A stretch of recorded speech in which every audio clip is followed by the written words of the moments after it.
Good morning, everyone. It is 9:31, so I'm going to go ahead and get started with your orientation. So first of all, I want to thank you all for coming to DjangoCon US 2019. Give yourselves a round of applause. Welcome, welcome. So if you're here at the orientation session, hopefully that means you saw it in the schedule and thought, hey, this is a thing for me that I should come to. So again, I'm glad you're here. I am Kojo. I do a number of things here at DjangoCon. I am the orientation chair, which is why you're here now. I'm also the lightning talk chair. I'll talk about lightning talks in a little bit. I'm also the sprints chair, and so sprints are Thursday and Friday, so you kind of see me all week. So that's a good thing or a bad thing, depending. I'm also the DEFNA North American ambassador. DEFNA is the Django Events Foundation North America, so that's the nonprofit that puts on DjangoCon US. And so in that role as North American ambassador, I do a certain amount of traveling around. So even if this is your first DjangoCon, you might have seen me at a conference in your locale. The Twitter handle for DEFNA is there, DEFNATO. In addition to putting on DjangoCon, DEFNA also has small amounts of funding for Django-related events around North America. And so you can either go to contact the DEFNATO Twitter account or go to the defna.org site for more information on that. So orientation, is this orientation for you? We are focusing primarily on two groups. Let me adjust that slightly. We're focusing primarily on two groups here at the orientation. One is new attendees, so people who are either at their first tech conference or at their first DjangoCon. By a show of hands, how many of you are here at your first DjangoCon ever? Oh, okay, all right, well, that's good. So yeah, I'm glad you're here. How many of you are at your first tech conference ever? Show of hands, okay. All right, so a smaller number of people. So again, we want to focus on new attendees, people who might sort of feel overwhelmed. We want to make sure that you get the most out of your DjangoCon experience. But we're also focusing on anybody who might feel like that they would be uncomfortable in a setting like this. So as many of us know, tech conferences tend to skew fairly heavily towards, say, white men in their 20s through 40s. So imagine for a moment if you're a white man somewhere between your 20s and 40s, if you came to DjangoCon and most of the people at DjangoCon were black women in their 40s through 60s. So one person's excited about that, but if you're a white man and you're somewhere in your 20s and 40s and 80% of the people around you were black women in their 40s through 60s, you might start to think, like, am I in the right place? Is this? Because I'm looking around and I don't know, it seems like I do Django, but maybe I'm in the wrong place. And so if you came to Django as a white man in your 20s through 40s, and most of the people here were black women in their 40s through 60s, I'd still be here probably doing the orientation, and I would tell you, yes, you are in the right place, because that's how DjangoCon US works. And so this is what we do here. This is what we do at DjangoCon US.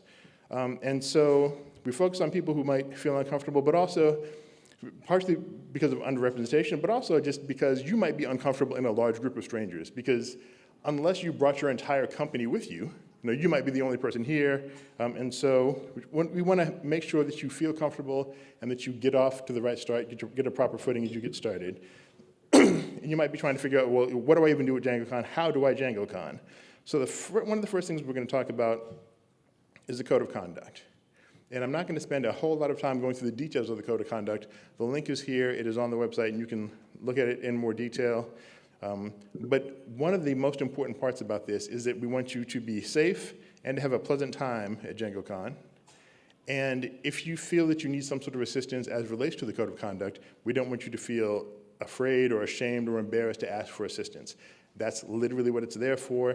That's why we have a code of conduct committee. If you go to the code of conduct page, there are people that you can contact, there are numbers that you can contact. We've done all of that because we want you to be safe and to be comfortable and to have a great time here.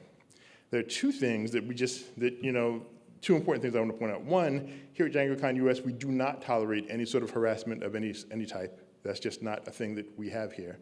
But then two, more importantly, because sometimes there's been some confusion or contention around codes of conduct, we don't have a code of conduct because we want to try to catch people doing bad things. That's not what we have the code of conduct for. We have a code of conduct to help you become a better software developer. We have to help you become a better DjangoNaut. And what do I mean by that?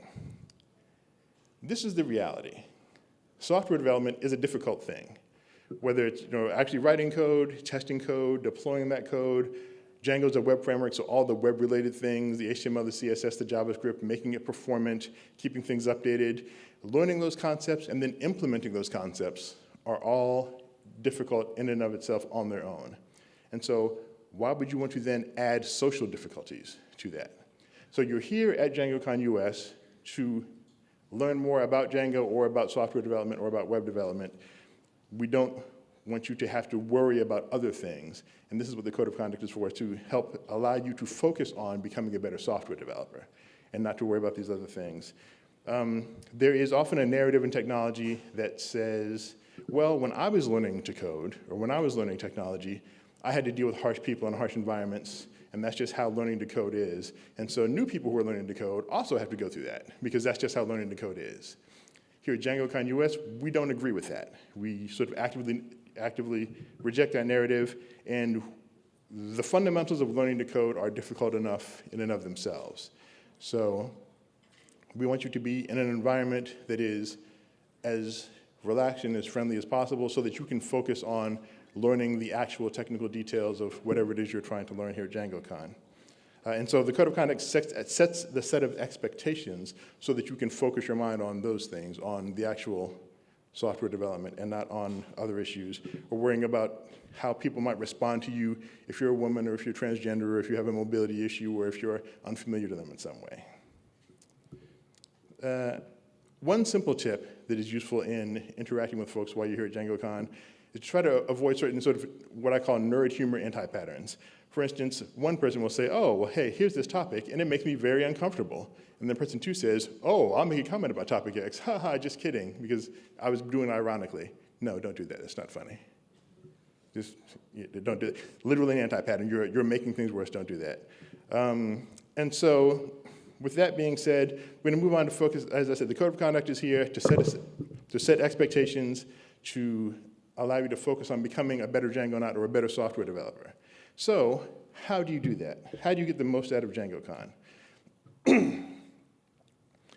You have to decide what it is that you want from DjangoCon US. Why did you come? What are you hoping to get from this? And so this, of course, is the part where it's like it's 9:30 in the morning, I'm giving out homework assignments. Like, why, Kojo, why? But it's necessary. So as you're here at DjangoCon US, you have to decide for yourself, why did I come specifically? What am I actually really hoping to get out of it? Are you looking to just learn more about Django? Are you looking to learn more about back-end development, more about front-end development, more about the HTML, CSS part? Are you just trying to learn as much technical knowledge as you can? Or are you maybe looking for a job? Or are you looking to hire someone? Or are you just looking to expand your professional network? Maybe you already have a job that you like, and you just want to expand your professional network. Or are there other reasons you're here? So these are questions that I can't answer for you, but these are questions that you need to ask yourself. Why am I here? What am I really looking to get out of DjangoCon US?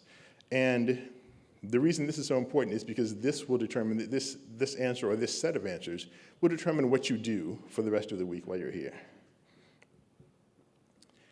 So there's the issue of managing your schedule. So again, you look through the schedule of the conference. There are lots of talks. It's a two-track conference. There are going to be situations where you've got two talks that are lined up against each other, and they both seem interesting.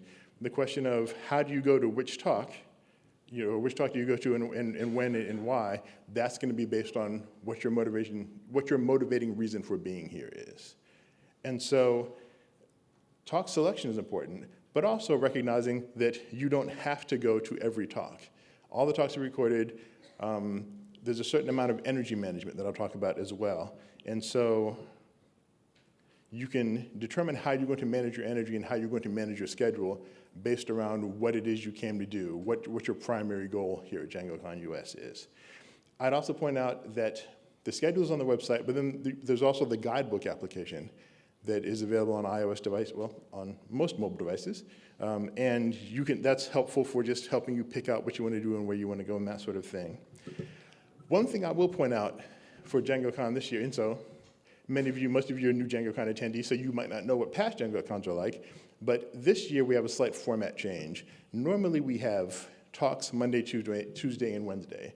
This year, we're having talks all 3 days, but the format is going to be different on day 3. On day 3, we're going to have a set of what are called sort of more deep dive talks, more advanced talks. There was an event called Django Under the Hood that happened, I can't recall how many years ago, I should know that.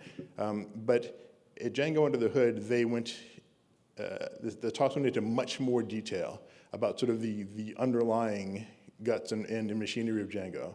And so day 3 is going to be a set of talks like that, a set of more advanced talks. And so that may be something to be aware of. So on day 3, the talk format will be slightly different than it is, day 3 being Wednesday, will be slightly different than it is on Monday and Tuesday. Also, I want to point out the idea of a hallway track. And so for those of you who are either at your first DjangoCon or at your first tech conference, the hallway track is something that isn't always familiar with people. The hallway track is basically what's happening out in the hallways when people aren't in actual talks. And so the hallway track is useful for meeting people, having conversations that you wouldn't have in other places. One of the reasons people will sometimes optimize for the hallway track is that the conversations that you have with people here, other DjangoCon attendees, those aren't recorded. You can't replicate those in any other way. The talks are all recorded. You can watch those again at your leisure. But the people that you meet and the connections that you make during the hallway track can't be replicated. So that is something to keep in mind, but it is a real thing. Again, I talked about managing your energy, the idea that you need to sort of pace yourself. Make sure that you are taking care of yourself. You know yourself best. Again, as software developers, many of us tend to be slightly more introverted, and so being in a large crowd of strangers can be sort of draining on one's energy. And so you know yourself best. You have to try to manage that. But please take care of yourself. One of the things I started mentioning to people last year as the sprints chair is this idea of a self-care sprint. So software development sprints are important, but a self-care sprint where you take some time to take care of yourself is the only sprint that makes every other sprint sustainable. I'll say that again because I think it bears repeating. The self-care sprint is the only sprint that makes every other sprint sustainable. So if you feel like you're being overwhelmed or your brain is sort of taking in as much as you think you can take, or you've been around so many strangers as long as you can, just take some time to take care of yourself. So we have a quiet room that is it's called the PDR. It'll say PDR, but it's the private dining room. So if you go out this doorway on my right, your left, just outside of this main hall, the PDR is there. There's a quiet room that's available if you need that. Or if you're staying here in the hotel, use your hotel room as a quiet room. I would say if you are staying here in the hotel, maybe try to prioritize using your hotel room as a quiet room so that people who aren't actually staying at the hotel can make use of the quiet room that's on premises. Also, with this venue, there's a lovely pool area, there's an outdoor area, so if you just sort of want to get away from the crowd, if you feel like the crowd is a little bit too much, San Diego is lovely. And in San Diego, you can be outside and it's still very comfortable. So you can go and enjoy the pool area or the outdoor area and just sit quietly and just breathe and relax. And so, but again, you know yourself better than the rest of us know you, so please make sure you take care of yourself. We also have a lactation room, which is in Santa Fe 3, which is to my left, in this hallway to the left, the same hallway that you use going to get breakfast and lunch. So Santa Fe 3 is in that hallway on the right side if you're walking in that direction behind me. Also, if you start to feel like you're getting overwhelmed, most people's badges have different stickers on them. The bright green stickers are for organizers like myself, and then the red stickers are for the Ask Me stickers, so people who you can ask questions if you need help. At almost every conference, your badges get flipped around, and that's just how that works. But the colors are still visible, so if you start to feel like you're in over your head or out of your depth, just grab someone with the appropriate colored ribbon, and we will be happy to help you. You can also help run DjangoCon. If you feel like, okay, I'm comfortable with this, I'm getting involved. There are volunteer opportunities. This link is to the blog post that talks about that. I think during the introduction, that's going to be spoken about a little bit more, but if you feel like you want to get more hands-on and involved, that is a thing. And you want to make new friends, and so there's something that's known as the Pac-Man rule that often gets described at conferences that Eric Holscher of Read the Docs fame, I think is the person who popularized this. The idea is that if you're standing in a set of people or with a group of people, try to configure yourself in a Pac-Man formation such that there's an open space so that people are able to come and join the group, join the conversation. This is how we sort of are more welcoming to folks here at DjangoCon. Also, during lunch, if one of your goals is to try to meet more people, try to sit with people that you don't know. Instead of sitting with, like, maybe you've met one or two people, instead of just sitting with the people that you already know, try to sit with some people that you don't know. And that's how you can meet new people, make new connections, make new friends. So, among other things, I am also the Lightning Talk chair. And so the Lightning Talks are going to be Monday, Tuesday, and Wednesday during the first half of the lunch period. And this link, this bit.ly link, notice the format of the link, bit.ly DCUS for DjangoCon US, 2019, the year, and then LT for Lightning Talks. You'll see that sort of format used a few times again. So with the Lightning Talks, we have 9 slots available each day. And the sign-up sheet for Monday is unlocked and available now. So you can go to that link and sign up for a Lightning Talk. If we have more than 9 submissions in a day, then I'll curate and go through and decide which talks are going to be given. You need to provide contact information so that I can reach out to you and let you know. I will point out that Lightning Talk slots are going to be prioritized for attendees. So if you are someone who's speaking at DjangoCon or giving a tutorial, or if you're one of the conference organizers, you'll be on the lower end of the priority list as far as Lightning Talks, because we want to try to encourage as many attendees as possible to give Lightning Talks, especially if you haven't given a talk before. One of the reasons I'm the Lightning Talk chair is because I feel that giving Lightning Talks is an excellent way for people to start giving talks in general. It's a sort of a lower pressure way to do that. So if you go to that link, there's a Google spreadsheet where you can sign up. The Monday sheet there's an instruction sheet. The Monday sheet is open now, so you can start submitting your ideas for Monday Lightning Talks. That sheet will close at 11:30 today, and I'll be sending out notifications by noon because the actual Lightning Talks start at 12:50 today. So today is a compressed time window, but then for Tuesday and Wednesday talks, the spreadsheets for Tuesday and Wednesday, for instance, for Tuesday, will go live at 2:20, so just after lunch today, and then that'll be closed on 9 a.m. tomorrow morning with notifications being sent out by 11 o'clock tomorrow morning.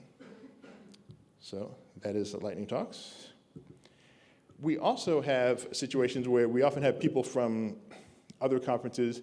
As a North American ambassador, I've been to many conferences in North America and in other countries and other continents. So this spreadsheet is for the friends of DjangoCon. And so instead of trying to have a rush of lots of different conference organizers trying to tell you about the conferences in 30 seconds or 15 seconds, we've created this sheet here so that if you are someone who is organizing a regional or national conference somewhere else and you want to share that information with DjangoCon attendees, as a conference organizer, you can go here and list your conference and information about it. As someone who might want to go to another conference in wherever the conferences are, again, conferences all around North America, all around the world, you can go and take a look at this link and see a list of some of these different conferences, see if their CFPs are still open so you can submit a talk if you'd like to. So that's what this is here for the friends of DjangoCon. Now, Monday, Tuesday, and Wednesday we have talks. Thursday and Friday we have development sprints. And if you are not familiar with development sprints, then you're in for a treat. But the development sprints are situations where people work on open source projects like Django, and instead of having to work on them in a distributed manner because people are scattered all over the world, now you have lots of Django folks in one room and lots of other people who are working on other projects in one space, and that's what the development sprints are. An opportunity for people to work together in the same space on open source projects. So the development sprints are Thursday and Friday. You need to register for the sprints, but there's no cost, and I would imagine if you're planning to stay, you've already registered. I would also point out that if you're here and if you are someone who is planning to organize a sprint, please try to make sure that you are ready for new contributors. Do you have issues that are marked for new beginners, things of that nature? At the sprints this year, we're going to have 2 different events to help people get started. We're going to have a GitHub boot camp to help people get started using Git and GitHub, learning how to do the things that you need to do to make contributions to open source projects in general. But then we will also have something being run by Carlton, one of our very own Django fellows, to help people get started making contributions specifically to Django. So that will be Thursday and Friday, and those are going to be in Cabrillo 1 and 2, which is the set of rooms that's closer to the front of the hotel on the left from where I am. There's more information about that Git help desk that I just described here at this link on our news site. There's also going to be a set of social events, and again, I won't go into these in a tremendous amount of detail because those are going to get discussed later, but you can go to the site, the DjangoCon US blog, and there'll be detail of some of the different social events that are happening. Tonight, there's going to be a welcoming party here just outside of this area, so please come to that so we can welcome you appropriately. And as you're going through the conference, again, there are different ways to get information, different ways to sort of keep up with things, keep up with changes. So a guidebook is helpful. All attendees should have gotten an email with a link to guidebook so that you can get that going on your appropriate device. Also, there is a Slack channel for DjangoCon US 2019. Again, check your email. There's a link should have been sent to you. If you don't have that set up already, search through your emails and that link is available. And if you want to tweet about DjangoCon, which is always exciting, the official hashtag for DjangoCon is #DjangoCon. So hopefully it's straightforward. Also, as you may have noticed out here in the main hallway, we have sponsors here. So if you have the opportunity, feel free to stop by, visit our sponsors, chat with them, thank them. So in the sort of directed self-interest approach, the idea is, are you looking for, maybe you have a job you're happy with now, you might want another job. As I've heard someone say, all jobs are temporary. So maybe you need to look for your second job or look for your third job or what have you. Many of the sponsors are here and they're hiring, so talk to them, find out what they do, find out what their tech stacks are, find out if they'd be a good fit for you. At the same time, the sponsors help us to keep the ticket prices low and to make DjangoCon US as affordable as possible for as many people as possible. So feel free to stop by, chat with them, find out what they're working on, and let them know that we appreciate them. Now this is something that new conference attendees might not always be familiar with. I have been at 2 conferences in the last month or so where they were the first conference of their type, and there's this idea of post-conference depression. And so I'm going to share this with you all now so you can be prepared for it. The idea is you're here, you're at DjangoCon, it's exciting.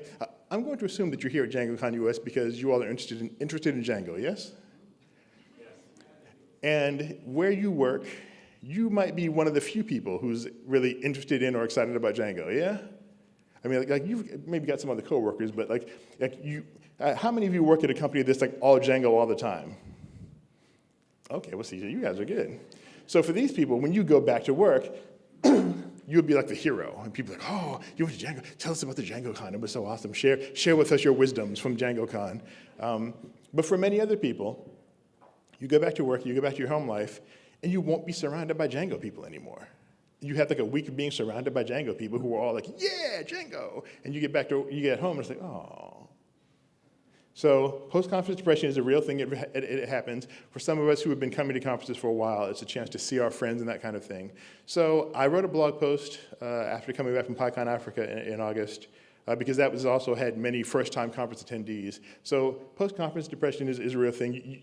There will be some sads when you return home. That's okay. I have some ideas here on how you can help deal with it, but don't be freaked out or worried about that, especially for first-time conference attendees. So that is all I have. I am also in the Slack channel. My Slack handle is Transition. You can find me on Twitter also as Transition, or you can tweet at DjangoCon or at DEFNA if you have any questions for them. So that is all I have. Once again, thank you very much for coming to DjangoCon US. We literally can't have a conference if people don't come. I guess we could, but it would be a terrible, terrible idea. There'd be like 20 of us just in a big room not doing anything. So thank you again for coming, and I'm going to wrap it up here just a second, and thank you again.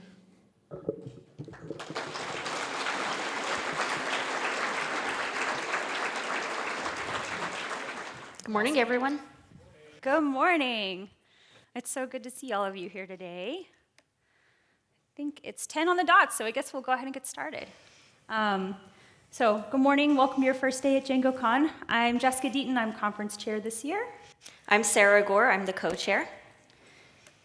And we want to thank Kojo, obviously, for giving an amazing orientation just now. We hope a lot of you got to attend and you're feeling very empowered and know what to expect this week. You'll sign up for some of our lightning talks. We're super excited for that. Glad to have Kojo give that for us every year. Thank you all for coming. This will be my 5th DjangoCon, and I'm very excited every year. I'm excited to see so many faces that I already know because that means that people keep coming back every year, which means that we must be providing something great. And I'm also thrilled to see so many new faces because that means we have new people joining our community. Hopefully you will love it as much as I do. The positivity I get at DjangoCon is really what gets me through the year. I really do believe that this is one of the most welcoming and inclusive tech communities, and I'm proud to be a part of it.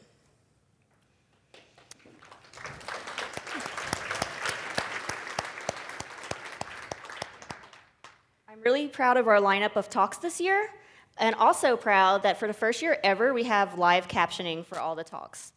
You can see the monitor here. So if you in particular need to sit closer to see the monitor, please sit up in one of these areas, and please be conscious of people who might need to sit there as you go out through the week. Yeah, this year we're also excited to have Deep Dive Day, which is new for DjangoCon US. We're kind of following in the footsteps of Django Under the Hood. So we have a full day on Wednesday dedicated to talks that dig deeper into Django topics. So we hope Wednesday will be full of more deep learning and more engagement with Django-specific topics. So I hope you'll join us for those. As Sarah mentioned, the schedule is awesome this year. We're proud to partner with Guidebook for this. So if you don't have the Guidebook app, please install that app. It lets you self-select all of the talks you want to go to. It also has our lunch menus, some FAQs that you might have get answered on there, and it allows you to leave feedback for our presenters so we can just keep getting better and better over time. Appreciate that feedback. Get that downloaded. Also tonight, opening reception. So it's right out here on the West Lawn, almost directly out this door. Same place as last year for those that are returning. We'll have food and non-alcoholic beverages. It'll be a good place for you to socialize, get to know other concert goers. We'll have a mac and cheese bar, slider bar, bruschetta bar, just a couple of things. More than that I'm not going to mention. You'll have to go and be surprised. We do have vegan, vegetarian, and gluten-free options available for that as well. So come join us for a little dinner. We have a quiet room that's located between the hotel restaurant and the doors near registration. You kind of have to walk into the courtyard to get there, and there's a sign outside that says quiet room, private dining room, which is what the hotel calls it. We also, for the first year, have a lactation room. There's a sign-up page on the door if you need it, and you can come grab someone from registration to let you in. Whenever you leave, just close the door behind you, and it'll lock. There's a fridge in there, but please be aware that the room is locked after 6:30 p.m. every day, so if you need to grab your milk from the fridge, please do so.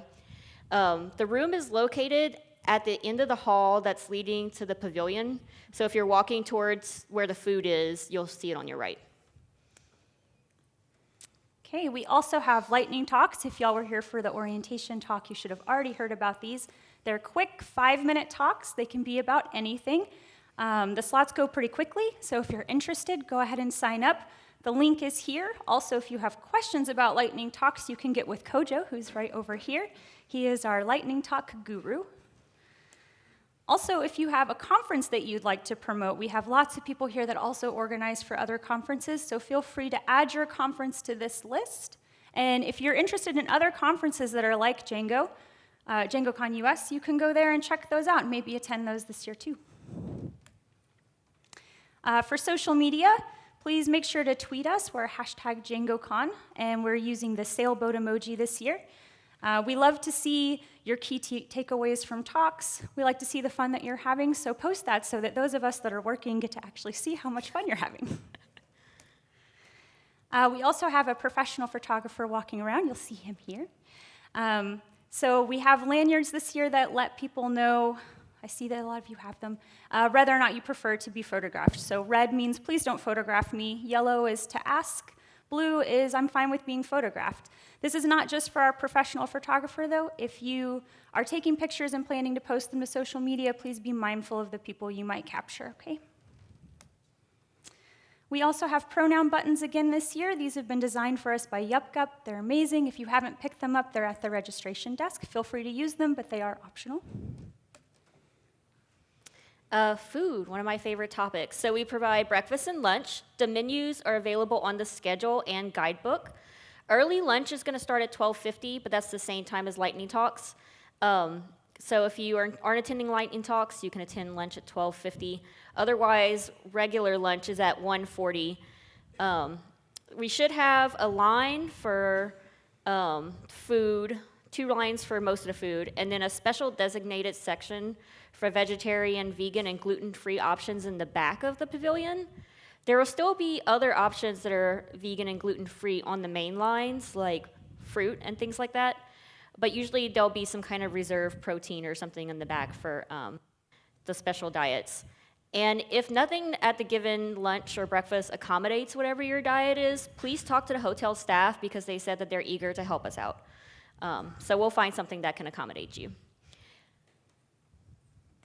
We're also looking for volunteers. This is a great way to give back to the conference and also meet new people. We have still openings for session chairs, which is mainly just introducing speakers, helping with Q&A.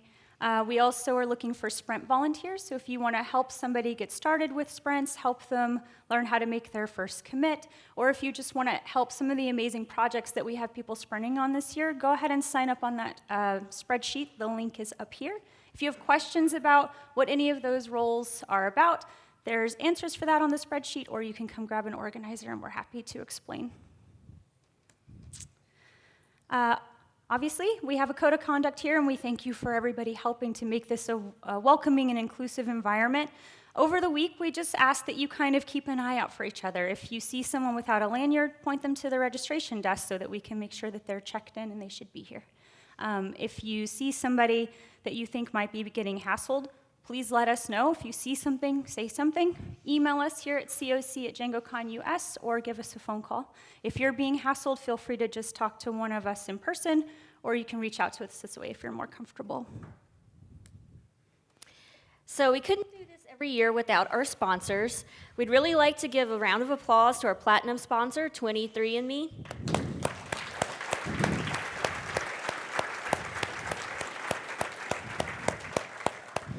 We also have our gold sponsors, JBS, O'Reilly, Guidebook, Lincoln Loop, RevSys, Nexmo, Doctor On Demand, White Source, Microsoft Azure, Path AI, and our diversity sponsors who help fund our opportunity grants that allow people who might not otherwise be able to attend our conference attend. So that would be DEFNA, Django Events Foundation North America, the Python Software Foundation, and the Django Software Foundation.